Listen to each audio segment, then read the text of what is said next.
हुआ, लेकिन एक राफेल तैयारा फ्रांस ने कंफर्म किया है। देखें, जिनका वो तैयारा होता है ना, उनके पास पूरा सिस्टम होता है, उन्हें एग्जैक्टली पता होता है कि उनका तैयारा कहां पे क्रैश हुआ, कहां पे उसे हिट किया गया और किस तरीके से उनका तैयारा गिरा। उनके पास उसका पूरा मैकेनिज्म और रिकॉर्ड मौजूद रहता है।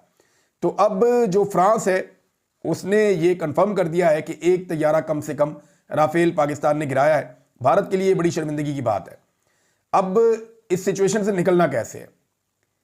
जो लेटेस्ट इत्तला आई रात गए वो ये आई कि कुछ मिसाइल दागे गए हैं भारत की तरफ से गुजरांवाला पे, और उनमें से 3 मिसाइल मिस फायर हुए हैं, वो नहीं लग सके या उन्हें नाकाम बनाया गया है, और एक मिसाइल जो है उसमें धमाका हुआ है।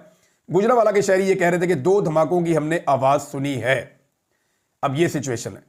मैं नाज़रीन कुछ सहाफियों का और इसहाक डार साहब का, इन लोगों का मैं हैरान हो रहा था। वज़ीर आज़म ने भी कहा कि हमने तहम्मुल का मुजाहरा ना किया होता तो हम बहुत नुकसान कर देते। हमें तो 10 बजे से पता था कि यह अटैक होने जा रहा है पाकिस्तान के ऊपर। तो मामला यह है कि अगर आपको 10 बजे से पता था कि यह अटैक होने जा रहा है तो अटैक होने से पहले रोकना था ना भाई। अगर आपको यह पहले से पता था कि अटैक भारत करने आ रहा है तो ये 31 लोगों की शहादतों के लिए फिर भारत तो नहीं, फिर तो आप रिस्पॉन्सिबल हुए। जिनको पता था कि सामने से दुश्मन आ रहा है वो आज मारेगा, 10 बजे आपने क्लेम किया कि आपको पता था। अब आप कौम के मुजरिम हैं, आपको जवाब देना पड़ेगा कि आप रोक क्यों नहीं पाए। आपको रोकना चाहिए था। यह कैसे हो सकता है कि आपको पहले से पता हो और उनके जहाज उड़े भी, वो आए भी, और उसके बाद वो दूर से मारे भी मिसाइल, और वो आगे अपने टारगेट को हिट भी कर लें और बाद में वो अनाउंसमेंट भी कर लें। तो आपको अपने एयर डिफेंस सिस्टम को एक्टिवेट करके इन मिसाइलों को तबाह करना चाहिए था, या इन तैयारों को मिसाइल छोड़ने से पहले तबाह करना चाहिए था, ताकि पाकिस्तान का नुकसान ना होता। यह तो एक तरह का एतराफ़ जुर्म है जो पाकिस्तान का वज़ीर आज़म और पाकिस्तान का जो नायब वज़ीर आज़म है इसहाक डार, ये दोनों जो कर रहे हैं ये एक तरह का एतराफ़ जुर्म है। और कहते हैं जी हमने कहा था तहम्मुल का मुजाहरा करे फौज, वरना हम 5 की जगह 15 तैयारे गिरा देते। तो भाई गिरा देते, आपके पुप्पी के पुत्र थे वो, आपको गिरा देने चाहिए थे। जो आप पे अटैक कर रहा है आप उसको नहीं मारेंगे तो और क्या करेंगे? आपको डी चौक में पाकिस्तानियों पे तो तरस नहीं आया? वहां पे तो आपने नहीं कहा कि तहम्मुल का मुजाहरा करें। 9 मई के बाद बहुत सारे और लोग भी हैं आजकल तहम्मुल का मुजाहरा करने की बात कर रहे हैं। जब कोर कमांडर हाउस के ऊपर एक अटैक हो गया था और वहां पे एक मामूली आग लग के थोड़ी सी तोड़फोड़ हो गई थी, तो उसको एक सानिया बना दिया गया। वहां पे लोगों के विजिट करवाए गए, यूनिवर्सिटीज आ रही है, कॉलेजेस आ रहे हैं, फनकार जा रहे हैं, लोग वहां पे रोते थे, बिलक बिलक के रोते थे, अपनी वीडियोस बनाते थे, मुंह से झाग निकलती थी एंकर्स के, बहुत गुस्से में रहते थे। कई दानिश्वर ऐसे थे जो तत्ते तवे में बैठे हुए थे, उछल उछल के पाकिस्तान तहरीक इंसाफ के लत्ते लेते थे। आज वो सारे जो है वो तहम्मुल का दर्स दे रहे हैं। क्यों? सामने वाले के पास बंदूक है इसलिए।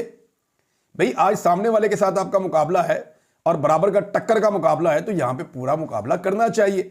जो गुस्सा पाकिस्तान तहरीक इंसाफ के खिलाफ दिखाया गया है उसका कुछ हिस्सा जो है वो इंडिया के खिलाफ जरूर दिखाया जाना चाहिए। DGISPR ने कहा कि खून के एक एक कतरे का हिसाब लेंगे, नाहक खून के एक आखिरी कतरे तक का हिसाब लेंगे। तो मैं उम्मीद करता हूं कि यह हिसाब लिया जाएगा। अब नाज़रीन बिलावल को बताते ही कुछ नहीं है बेचारे को। वो बेचारा असेंबली में खड़ा होकर अग्रेसर को जमीन आसमान के कलाबे मिला रहा है कि इंज कर देंगे तो उंज कर देंगे। अब बिलावल जरदारी को इस काम पे लगा के बाहर जाके खुद सीज फायर की बात कर दी। भाई बिलावल जरदारी को एतमाद में तो ले लें कि भाई हम लड़ाई की बात नहीं करना चाह रहे, हम तो किसी और तरफ जा रहे हैं। बिलावल कोई और बात कर रहा है, DGISPR कोई और बात कर रहा है, वजीर आजम कोई और बात कर रहा है, वजीर दिफा कोई और बात कर रहा है, आपके राणा सनाउल्लाह साहब कुछ और कह रहे हैं। हर बंदे ने अपनी एक अलग राग लाप रहा है, एक अलग लाइन पकड़ी हुई है, सारे अपनी अपनी लाइन के ऊपर चल रहे हैं। पाकिस्तान को कंफ्यूज करके इन्होंने रख दिया है इस सूरत हाल में, जब सारे पाकिस्तान को यकजा होकर काम करना चाहिए। वजीर आजम ने एक और बहुत बड़ी बात की। वजीर आजम ने इमरान खान साहब से कहा, PTI से कहा जनाब मैं दावत देता हूँ आओ सारे इकट्ठे हो जाते हैं। यानी PTI से कहता हूं कि आए पाकिस्तान के लिए इकट्ठे हो जाएं, मुल्क को अजीम बनाएं। वक्त एक दूसरे पर तनकीद का नहीं, यकजहती का है। इससे ज्यादा शानदार मौका नहीं हो सकता। अपोजिशन के चैम्बर में जाने के लिए तैयार हूं। शहबाज शरीफ की पेशकश तहरीक इंसाफ का खैर मकदम। लेकिन बात यह है कि पेशकश तो की है, वो उधर अडयाला जेल के अंदर पाकिस्तान का सबसे मकबूल लीडर बैठा हुआ है। उसकी बहनों से तो उसको मिलने नहीं देते आप, उसके रिश्तेदारों से तो उसको मिलने नहीं देते आप। अब उसकी पॉलिटिकल पार्टी की क़यादत आज जा रही है, अली अमीन गंडापुर ने जाना है और शाहिद खट्टक और सुहेल अफरीदी भी साथ जा रहे हैं। तो गंडापुर साहब इन दोनों को साथ इसलिए भी लेकर जाना चाहते हैं कि गंडापुर साहब नहीं चाहते कि ये अलग में इमरान खान को मिले, क्योंकि ये नौजवान अंदर से भरे हुए हैं। ये बहुत सारी बातें करना चाहते हैं इमरान खान साहब से, लेकिन गंडापुर साहब की मौजूदगी में शायद ये नहीं कर सकेंगे। और गंडापुर साहब को ये फन भी आता है कि वो इमरान खान साहब से इनकी मौजूदगी में अपने हक में गवाहियां भी दिलवाएंगे। बताओ भाई ये चक्कर वहां चलना है कल, ये मुझे पता है आज के दिन में। लेकिन गंडापुर साहब की आज मुलाकात होती है नहीं होती, ये एक अलग चीज है। और जेल से क्या खबर बाहर आती है ये भी हमें पता चल जाएगा। खबरें तो सारी आ ही जाएंगी, कोई खबर कभी रुकती नहीं है। लेकिन गुज़िश्ता रात बड़ी खौफनाक थी। कुछ मिसाइल जो हैं वो रिपोर्ट ज़रूर हुए कि वो चलाए गए हैं, लेकिन कोई बड़ा नुकसान जो है वो रिपोर्ट नहीं हुआ। एक और खबर जो बड़ी आई है वो ये आई है कि पाकिस्तान के DGISI, जो अब वफाकी काबीना का हिस्सा भी हैं, नेशनल सिक्योरिटी एडवाइज़र भी हैं शहबाज शरीफ के, आसिम मलिक साहब, उनकी अजीत डोवल से उनका रब्ता हुआ है, जो भारत के नेशनल सिक्योरिटी एडवाइज़र है नरेंद्र मोदी के। और इनके दरमियान में बातचीत क्या हुई है इसके बारे में अभी नहीं पता, लेकिन बातचीत हुई है। पाकिस्तानियों को एक बात बताई गई थी नाज़रीन, और ये दावा किया गया था बार बार, मोहम्मद मालिक साहब ने भी किया, कुछ और सहाफ़ियों ने किया। मिलिट्री एस्टेब्लिशमेंट ने राब्ते कर करके सहाफ़ियों को कहा था कि हमने 8 हदफ इंडिया के लॉक किए हुए हैं। अगर इंडिया ने पाकिस्तान के ऊपर कोई मिसाइल दागा तो हम सोचे समझे बगैर उन 8 अहदाफ को निशाना बनाएंगे, जिनमें से कुछ डैम्स भी हैं। अभी तक हम इंतजार कर रहे हैं, पाकिस्तान ने इस किस्म की कोई कार्रवाई नहीं की। इस तरह की कार्रवाई से पाकिस्तान को किसने रोका?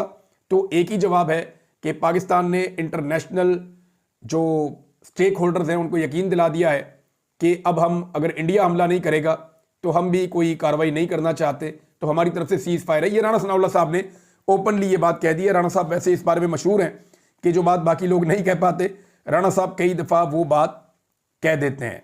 अब मामला ये है कि इस तरह तो भारत को आदत पड़ जाएगी, वो हर चौथे दिन कोई ना कोई फॉल्स फ्लैग ऑपरेशन किया करेगा और उसके बाद पाकिस्तान के ऊपर मिसाइल फेंक दिया करेगा, चंद दर्जन मिसाइल और फेंक देगा, फिर और फेंक देगा, और आहिस्ता आहिस्ता उसको वैसे ही आदत हो जाएगी जैसे पाकिस्तान में ड्रोन हमले एक दौर में अमेरिका किया करता था। और अभी जो गुजरांवाला वाले हमले के हवाले से कुछ इत्तला ये भी है कि वहाँ पे जो मिसाइल मारे गए हैं या जो हमला किया गया है उसमें ड्रोन इस्तेमाल किया गया है, और कुछ इत्तलात के मुताबिक उस ड्रोन को पाकिस्तानी फोर्सेस ने तबाह भी कर दिया है। तो नाज़रीन, कुल मिलाकर जो बड़ी खबर है वो ये है कि पाकिस्तानी अब भी इंतजार कर रहे हैं कि कब पाकिस्तान जो है वो अपनी जवाबी कार्रवाई करेगा भारत के खिलाफ। पाकिस्तान ने अपना दिफा अच्छा किया है और इंडिया ने कंफर्मेशन भी दी है, फ्रांस ने भी कंफर्मेशन दी है कि कम से कम एक राफेल तैयारा गिरा है। नरेंद्र मोदी के लिए बहुत शर्मिंदगी की बात है, वो इस शर्मिंदगी और खिफ़त को कैसे मिटाता है ये भी एक बड़ा सवाल है।